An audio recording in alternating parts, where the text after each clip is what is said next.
அப்பா உங்களை கருத்தில் ஒப்புக் கொடுக்கிறோம் தகப்பனே. அப்பா நீ தொடக்கம் முதல் முடிவு பறிந்து தேவனுடைய கரம் இங்கிருந்து வழிநடத்துகிற ராஜா. அப்பா இங்க நடக்கவிருக்கும் ஒவ்வொரு அப்பா பிதாவே ஒரு நடனத்தையும் நாடகத்தையும் உன் கருத்தில் ஒப்புக் கொடுக்கிற ராஜா. உடைய மகிமை வெளிப்படும்படியாக இருக்கணும் தகப்பனே.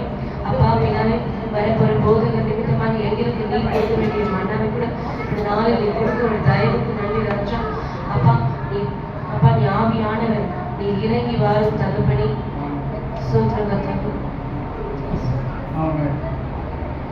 சீயோன் மலை ஆட்டுக்குட்டியே ஜீவ